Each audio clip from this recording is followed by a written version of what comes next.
नमस्कार। आज की बात के एक और अंक में आप सभी का स्वागत है। मैं हूं आपके साथ धर्म प्रकाश।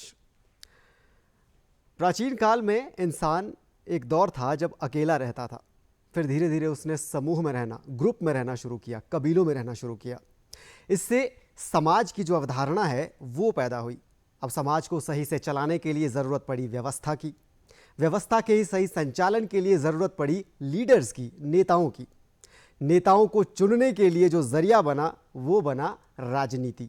और उसी राजनीति की जो बुनियाद होती है वो होती है छात्र राजनीति। छात्र राजनीति पर हम आज बात करेंगे इस प्रोग्राम के दौरान, और इसके लिए हमारे साथ खास मेहमान आज स्टूडियो में मौजूद हैं। हमारे साथ हैं डॉक्टर नितिन व्यास जी। डॉक्टर साहब, आपका प्रोग्राम में बहुत बहुत स्वागत है। डॉक्टर नितिन व्यास जी राजनीति शास्त्र में गहरी रुचि रखते हैं, राजनीति में गहरी रुचि रखते हैं। साथ ही साथ हिमाचल प्रदेश विश्वविद्यालय का जो पर्यटन विभाग है वहाँ पर बतौर प्राचार्य आप, प्राध्यापक आप, शिक्षक भी हैं, प्रशिक्षक भी हैं। राजनीति से आपकी जो रुचि है उसके ज़रिए छात्र राजनीति तक का जो आपका जो अनुभव है उस पर हम बात करेंगे, क्योंकि हमारा जो विषय है छात्र राजनीति, यादें, सवाल और भविष्य। अब यादें और भविष्य इस पर हम बाद में आएंगे। शुरुआत करेंगे हम सवाल से। छात्र राजनीति आपको लगता है कि ज़रूरी है? अगर है तो फिर हिमाचल प्रदेश के अगर कॉन्टेक्स्ट की हम बात करें तो पिछले करीब 11 साल से ये बंद क्यों है? और अगर ज़रूरी नहीं है तो फिर इसके बंद होने के बाद क्या ऐसे सकारात्मक बदलाव हैं छात्र राजनीति या छात्रों के जीवन में? हिमाचल प्रदेश के शैक्षणिक संस्थानों में अगर देखें वो क्या ऐसे बदलाव हैं जो आपको लगता है कि सामने आए हैं? थोड़ा सा इंट्रोडक्टरी स्टेटमेंट आपसे चाहेंगे इस बारे में। सबसे पहले तो मैं आपका धन्यवाद करता हूं कि इतने महत्वपूर्ण विषय पे आपने आज यहाँ पर मुझे बोलने के लिए बुलाया। छात्र राजनीति ज़रूरी है, आवश्यक है, ये आपने मुझसे प्रश्न किया। मैं अपने कॉलेज टाइम से ही स्टूडेंट पॉलिटिक्स के साथ जुड़ा रहा और हिमाचल प्रदेश विश्वविद्यालय में भी मैं छात्र संघ में रहा, इलेक्टेड, वहाँ पर मैं SCA में रहा।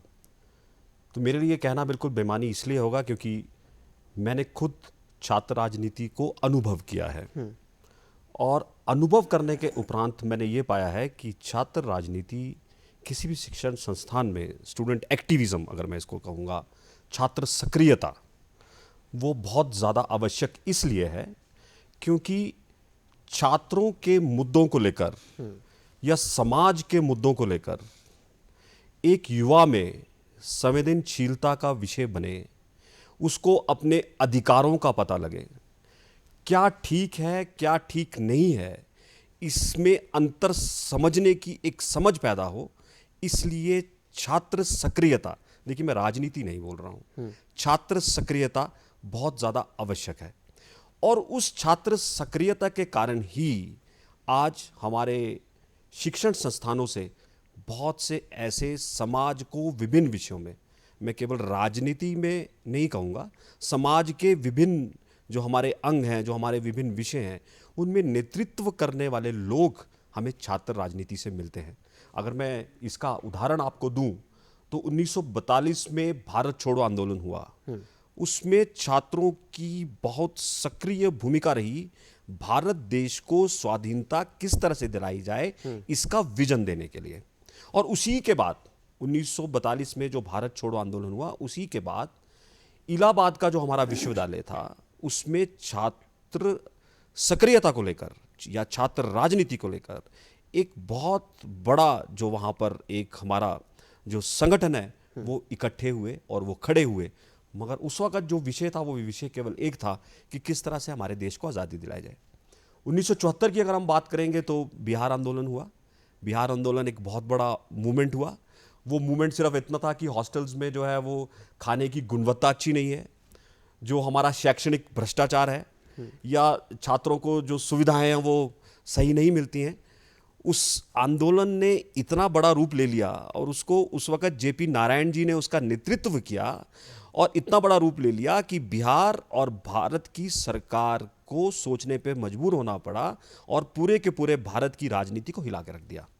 1977 तो आप जानते ही हैं, 1977 वाज अ बिग मूवमेंट, जो हमारी इमरजेंसी जिसको हम जानते हैं, उस वक्त भी 1975 से लेकर 1977 तक ये सारा आंदोलन चला और उसने भारतीय राजनीति की दिशा को ही बदल दिया। बल्कि जो हमारी उस वक्त की प्रधानमंत्री थी उनको रिजाइन करना पड़ा।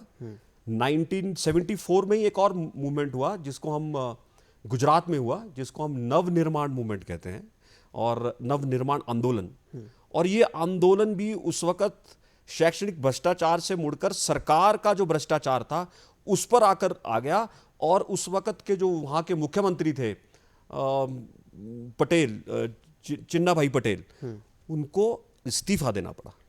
तो आप ये समझ सकते हैं कि छात्र राजनीति की इस देश के निर्माण के लिए कितनी बड़ी भूमिका रही है, नंबर वन। नंबर सेकंड, इस देश की नीतियों को दिशा देने के लिए छात्र जब जब आंदोलनित हुआ है, तब तब हमारी जो प्रशासनिक अधिकारी हैं या हमारी जो उस वक्त की सरकारें हैं, उनको सोचना पड़ा है और अपनी दिशा को बदलना पड़ा है। इसलिए मैं समझता हूं कि छात्र राजनीति जो है वो बहुत ज़्यादा आवश्यक है।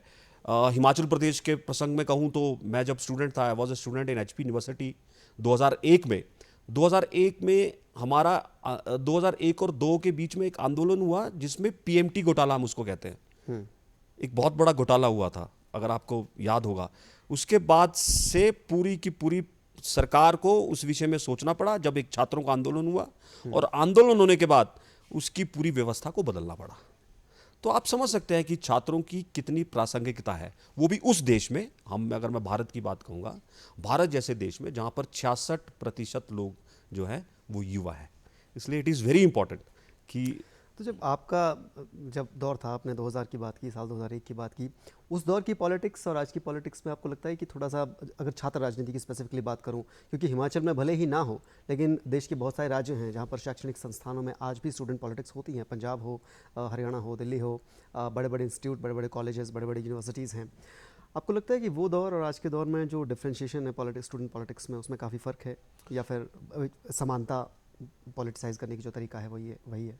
देखिए, मैं तो एक बात कहूँगा कि जब हमारे समय में स्टूडेंट पॉलिटिक्स थी और जो स्टूडेंट एक्टिविज़म था, उस स्टूडेंट एक्टिविज़म में जो मुद्दे थे वो ही मुद्दे आज हैं। हमारा जो वर्किंग जो सिस्टम है वो चेंज हुआ है। चेंज इन द सेंस कि हमारे समय में सोशल मीडिया, मोबाइल, कम्युनिकेशन इतना आसान नहीं था, मगर आज के समय में हमारा कम्युनिकेशन, अपनी बात को दूसरों तक पहुंचाना, ये बहुत इजी हुआ है। और आज की जो छात्र राजनीति है, उस राजनीति को विदाउट मॉडर्न टेक्निक्स जो आजकल चली हैं, टेक्नोलॉजी जो चली है, अगर हम उस टेक्नोलॉजी का उपयोग स्टूडेंट पॉलिटिक्स के अंदर नहीं करेंगे, तो मुझे लगता है कि छात्र भी अपनी मांग को विद्यार्थियों के बीच में किस तरह से लेके जाना है, उसके लिए वो बहुत उनको कोई उपयुक्त साधन नहीं होगा। तो मुझे लगता है कि चेंज तो कोई नहीं हुआ है, सिर्फ जो हमारी जो वर्किंग जो सिस्टम है उसमें चेंज हुआ है। पहले हम फ़ोन पे बात करते थे, घर से फ़ोन पे बात करते थे, आज हम कहीं से भी मोबाइल पे बात करते हैं। पहले हमें पत्रकारों के पास जाकर एक प्रेस नोट छोड़ना पड़ता था, प्रेस कॉन्फ्रेंस करनी पड़ती थी, आज हम लाइव वीडियो में कहीं भी अपनी बात रख सकते हैं। तो आज जो स्टूडेंट पॉलिटिक्स है वो बहुत ज़्यादा ईजी हुई है। पर क्या वो इम्पैक्टफुल उतनी है? क्योंकि उस दौर में जब एक टू वे कम्युनिकेशन आपका रहता था, आज के दौर में काइंड ऑफ सोशल मीडिया तो एक तरह से वन वे, आपने अपनी बात कह दी, फिर उसमें सामने से रिएक्शन आ रहे हैं, वो रिएक्शन और जो सामने इंसान बैठा है, क्योंकि गैदरिंग्स में जब आप कम्युनिकेट करते हैं स्टूडेंट्स के साथ, वो दौर होता था जब SCAs बड़ी बड़ी जनसभाओं को यूनिवर्सिटीज़ में एड्रेस करते थे, सामने से रिएक्शंस आते थे, आप अपनी बात रखते थे। आज के दौर में सोशल मीडिया में क्योंकि एक आइडेंटिटी नहीं है, सामने वाला जो सोशल मीडिया पे जो आपको कह रहा है, ज़रूरी नहीं कि जो वो दिख रहा है वो इंसान वही है, एक छुपी हुई आइडेंटिटी। आपको लगता है कि इम्पैक्टफुल उतना नहीं रह गया है अब उस as compared to that time? देखिए, उस समय आपने बिल्कुल सही कहा कि एक जो हमारा एक फिजिकल कांटेक्ट था, जो मैन टू मैन जो हमारा वर्किंग था, वो बहुत अच्छा था। और हम स्टूडेंट्स जो थे वो क्लासेस में जाकर जो लीडर्स थे वो एड्रेस किया करते थे, और स्टूडेंट्स से उनकी राय भी लिया करते थे कि आपकी इस विषय पर क्या राय है, और अपनी राय को भी उनके बीच में रखा करते थे। तो कई समय में मुझे याद है कि हम भी कई बार जाते थे तो कई जगह हमें हमारी प्रशंसा भी की जाती थी और कई जगह पर विरोध भी किया जाता था। ये एक इसका विषय है कि मैन टू मैन वर्किंग जो है हमारा कम हुआ है, मगर इसका एक ज़्यादा पॉजिटिव पॉइंट ये भी है कि आज कोई भी छात्र अपना जो उसका ओपिनियन है, वो ओपिनियन बहुत इजीली और बेधड़क निडर रूप में जो है वो रख सकता है। आज आप देख रहे होंगे कि मुख्यमंत्री जी भी अगर कोई बात करते हैं या कोई बड़ा प्रशासनिक अधिकारी भी कोई बात करता है, तो उसके नीचे हर व्यक्ति अपना एक ओपिनियन देता है। तो उस ओपिनियन से आज जो है, जो हमारे लीडर्स हैं, जो जो विजन क्रिएट करते हैं तो उनको भी एक आइडिया आता है कि आम छात्र या आम स्टूडेंट या आम जन इस मुद्दे पर क्या पसंद करता है और क्या चाहता है। तो ये तो कुछ इसके नुकसान भी हैं, कुछ इसके लाभ भी हैं। मगर मैंने जैसा कहा कि आज भी छात्र राजनीति, जैसे हिमाचल प्रदेश विश्वविद्यालय में मैं तो अब वहाँ पर पढ़ाता हूँ, मगर मैं आज भी वहाँ पर स्टूडेंट पॉलिटिक्स को देखता हूँ, बहुत करीब से देखता हूँ। तो वहाँ पर इसके कारण से इतना एक्टिविज्म है और इसके कारण से छात्रों के बीच में अपने अधिकारों को लेकर इतनी जागरूकता है और उनको मालूम है कि हमें क्या फैसिलिटीज़ मिलनी चाहिए, हमारी यूनिवर्सिटीज़ में कितना फंड आ रहा है और उस फंड के कारण जो है हमारे को क्या क्या सुविधाएं हमें मिलनी चाहिए, हमारी यूनिवर्सिटी किस तरह से नंबर 1 बनेगी, हम उसका उपयोग, उन फंड्स का उपयोग कैसे कर सकते हैं। तो वो विजन जो है वो स्टूडेंट पॉलिटिक्स के कारण ही क्रिएट होता है, क्योंकि जो छात्र संगठन है वो उन क्लासेस में जाकर स्टूडेंट्स के बीच में जाकर उसके बारे में बात करते हैं। तो उन सब बातों से एक विजन क्रिएट होता है। तो वो कहीं ना कहीं यूनिवर्सिटी को भी हेल्पफुल होता है और सेकेंडली जो हमारा प्रशासन है वो भी कहीं डर कर रहता है कि हमें इसमें कोई गड़बड़ नहीं करनी है। तो एक बहुत बड़ा मैं अगर बात करूंगा तो they work as a watch dog.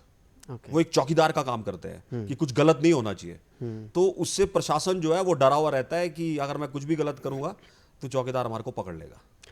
तो जब स्टूडेंट पॉलिटिक्स एक्टिव चलता था यूनिवर्सिटीज़ में, कॉलेजेस में, जब हम भी हुआ करते थे, फिर एक वक्त आया जब इस पर लगाम लगा दी गई। उसके बहुत सारे कारण हैं, कुछ लोग इसके राजनीतिक कारण बताते हैं, कुछ लोग अपने प्रशासनिक कारण बताते हैं, लेकिन एक जो सबसे बेसिक थॉट आता है लोगों की तरफ से वो ये आता है कि स्टूडेंट वायलेंस काफ़ी ज़्यादा बढ़ जाता था इसकी वजह से, और इसको एक बेसिक फैक्ट मान के चला जाता है कि इसकी वजह से ज़रूरी था कि स्टूडेंट पॉलिटिक्स इंस्टीट्यूशंस में कम से कम बंद होना चाहिए, और लोग इसके फेवर में बात करते हैं। आपको लगता है कि वायलेंस इसके पीछे रियल वजह थी, या फिर इसके कुछ और भी पैरामीटर्स हैं जो या तो अधूरे रह गए या तो छूट जाते हैं नज़र से, या उस पर कोई बात नहीं करना चाहता?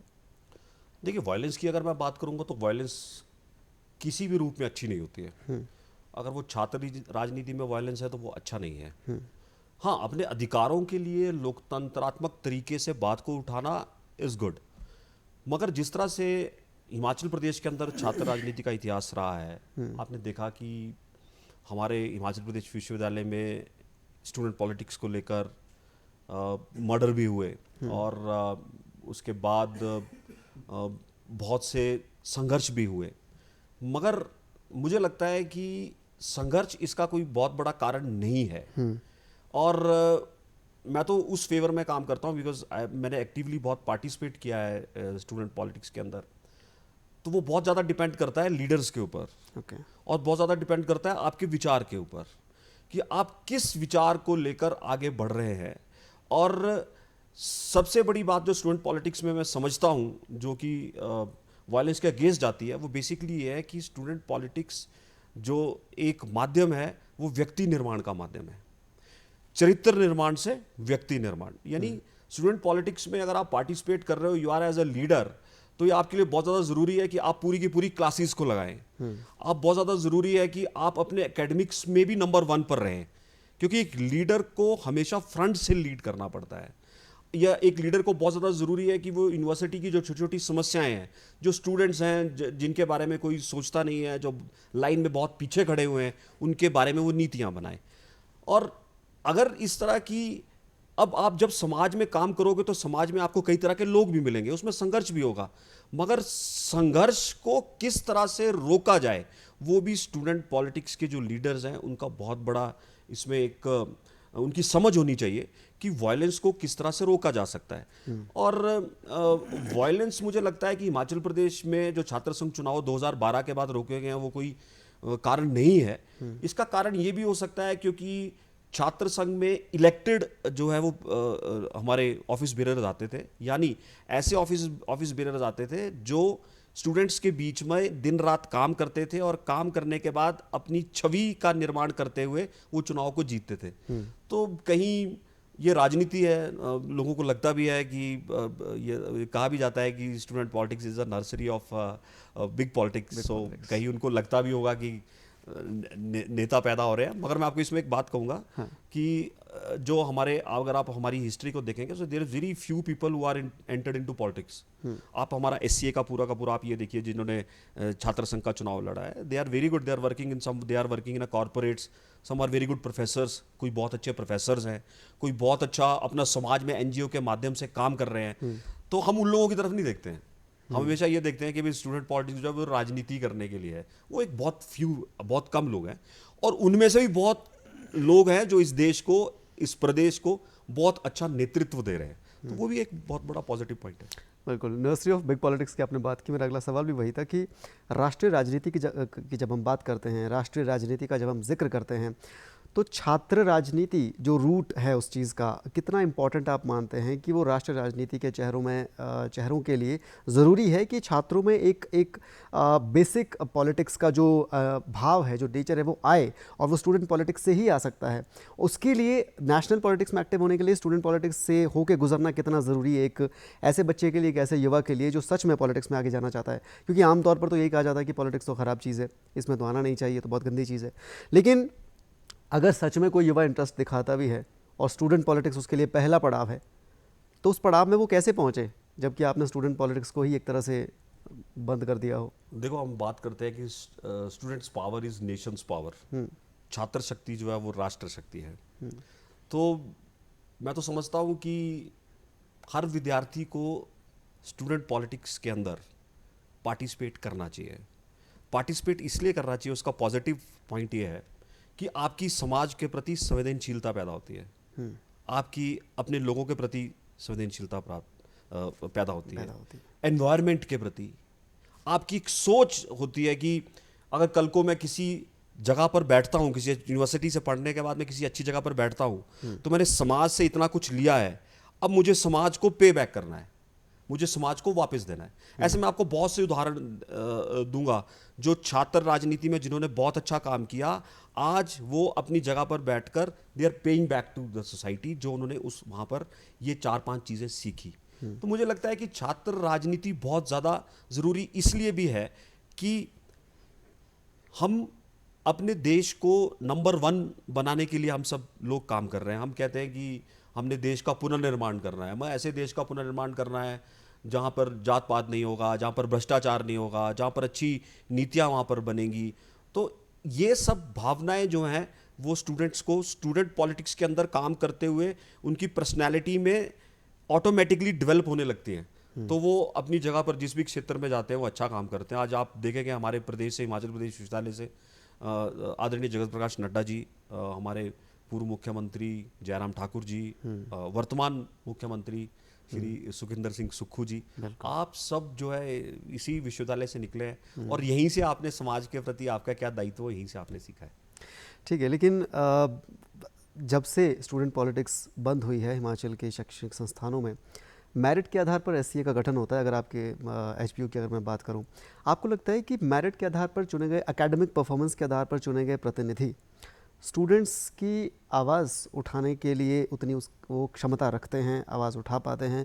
क्योंकि जिनका चयन ही मेरिट के आधार पर, एकेडमिक्स के आधार पर हुआ है, ज़रूरी नहीं कि वो स्टूडेंट्स की उन प्रॉब्लम्स को भी करीब से जानते हों जिन प्रॉब्लम से कोई बच्चा यूनिवर्सिटी में या कॉलेज में गुजर रहा है, चाहे वो कोई दूर दराज के क्षेत्र से आए बच्चे हो। बहुत सारी प्रॉब्लम्स होती हैं यूनिवर्सिटीज़ में। तो आपको लगता है कि मेरिट के आधार पर चुनी गई एससीएज उसमें कैपेबल होती है उन प्रॉब्लम्स को डील करने में? नहीं, देखिए, इसमें मैं सबसे पहले आपको एक चीज़ कहूँगा, आप भी इस बात को जानते हैं, leaders are born not made. Leaders बनाए नहीं जा सकते, हर व्यक्ति का अपना एक टेम्परामेंट है। तो मैं तो यूनिवर्सिटी में एक प्रोफेसर भी हूँ, but I am always against कि आप किसी को प्रेसिडेंट बना दो because he is a top in merit. हो सकता है इज़ वेरी स्टूडियस, वो बहुत अच्छा है पढ़ने के लिए, मगर दूसरों के प्रति किस तरह से चीज़ों को उठाना है, किस तरह से काम करना है, यूनिवर्सिटी को क्या विजन देना है, because the student politics is not a problem creator. Basically student politics समस्या का उठाना नहीं है, उसका सोल्यूशन मेकर है। So we need a leaders जो प्रॉब्लम का सोल्यूशन भी साथ में दे। तो मैं तो इस बात से बिल्कुल इसका विरोध करता हूँ, क्योंकि मैंने आपको पहली लाइन ही बोल दी कि leaders are born not made. तो ये तो एक तरह की फॉर्मेलिटी है कि आपने एससीए का गठन कर दिया, और जब से इस तरह से कुछ हो रहा है तो मुझे लगता नहीं कि एससीए की कई उपयोगिता दिख रही है, क्योंकि मैं नहीं कहता सबका ही ऐसा होगा, कुछ पढ़ने वाले स्टूडेंट भी इसमें भी अच्छे होते हैं, और जो राजनीति करते हैं वो भी बहुत अच्छा पढ़ते हैं, वो भी बहुत अच्छा अपने जीवन में करते हैं। मैंने आपको उदाहरण भी दिए। बिल्कुल। तो मुझे लगता नहीं, मैं तो डायरेक्ट स्टूडेंट पॉलिटिक्स जो है, जो लोकतंत्रात्मक तरीके से स्टूडेंट चुनते हैं, वो ही एक सही हुआ है।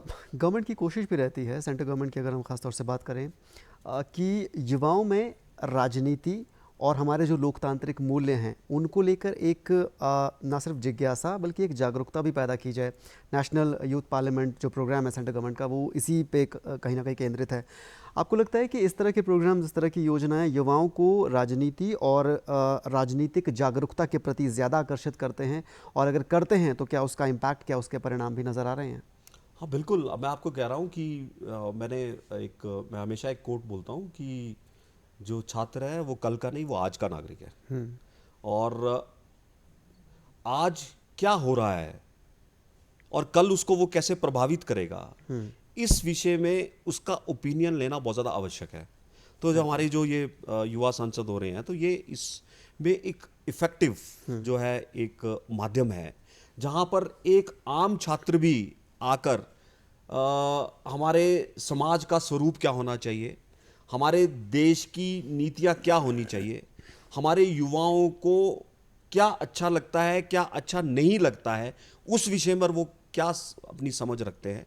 हमारे जो विभिन्न सामाजिक विषय हैं, जैसे हमारे देश के अंदर जातिवाद है, या हमारे देश में दूसरे देशों की लोगों की घुसपैठ है, या जिस तरह से आज हमारे देश में एक नई बहस जो है वो ये शुरू हुई है कि हमारा जो देश है वो विभिन्न संस्कृतियों का देश होते हुए भी एकता के रूप में आगे जो है वो बढ़ना चाहिए। उसमें हमारा युवा क्या सोचता है, दूसरी संस्कृतियों के साथ इंटरेक्शन किस तरह से कर सकता है। मुझे लगता है कि उसमें ये जो युवा संसद है, जो हमारे ये प्रोग्राम्स हो रहे हैं, ये बहुत ज़्यादा इम्पैक्टफुल हैं। हमारी यूनिवर्सिटी में भी इसका एक प्रोग्राम हुआ था जिसमें कॉमन स्टूडेंट्स ने पार्टिसिपेट किया, और उन्होंने विभिन्न विषयों पर जो है अपने विचार रखे। आजकल जो जिस तरह से डिज़ास्टर एक बहुत बड़ा मुद्दा है, जिस तरह से प्राकृतिक आपदाएं हमारे प्रदेश के अंदर हो रही हैं, इनका क्या कारण है, इनको किस तरह से रोका जा सकता है। दूसरा, हमारे प्रदेश की जो अर्थव्यवस्था है, उस अर्थव्यवस्था को बार बार कहा जाता है कि किस तरह से उसको सुदृढ़ किया जा सकता है ताकि हमारा हिमाचल प्रदेश जो है आत्मनिर्भर बने। तो इन मुद्दों पर वो अपनी राय रखते हैं, वो एक पॉलिसी मेकिंग के लिए बहुत इफेक्टिव जो है एक रूप लेती हैं। ठीक है, ज़ाहिर तौर पे पॉलिसी मेकिंग के लिए स्टूडेंट्स में जागरूकता होना ज़रूरी है, युवाओं में जागरूकता होना ज़रूरी है, और छात्र राजनीति इसका एक ज़रिया बन सकता है। और बहुत ही एक अच्छा आपने नाम दिया है, छात्र सक्रियता इसे अगर हम कहें, क्योंकि सिर्फ राजनीति ज़रूरी नहीं है, अलग अलग आयाम। मैं आपको एक चीज़ कहूँगी, मैं राजनीति भी नहीं बोलता हूँ। हाँ, मैं बोलता हूँ राष्ट्रनीति। राष्ट्रनीति, राजनीति वी डू, राजशाही खत्म हो गई है। We don't do politics to get power. हाँ, we want power to serve. बिल्कुल बिल्कुल। और ये सर्व करने की पावर के लिए छात्रों का ज़रूरी है कि वो अपने देश का जो लोकतंत्र है उसके बारे में जागरूक रहें, उसकी जो राष्ट्रीय राजनीति है उसके बारे में जागरूक रहें, और उसके प्रति सक्रियता भी दिखाएं। और सक्रियता के लिए इस तरह की जो केंद्र की योजनाएं हैं, youth parliament scheme, youth parliament programme, उसका भी काफ़ी इंपॉर्टेंट रोल रहता है, और वो रोल, उसका जो असर है, परिणाम है, वो काफ़ी हद तक नज़र भी आ रहा है। बहुत बहुत शुक्रिया डॉक्टर नितिन व्यास, आप हमारे इस प्रोग्राम में आए, आपने अपने विचार साझा किए, आपने वक्त निकाला, इसके लिए आपका बहुत बहुत शुक्रिया। आज की बात के इस खास कार्यक्रम में अभी के लिए फ़िलहाल इतना ही। दीजिए इजाज़त, आप बने रहिए डीडी हिमाचल के साथ। नमस्कार।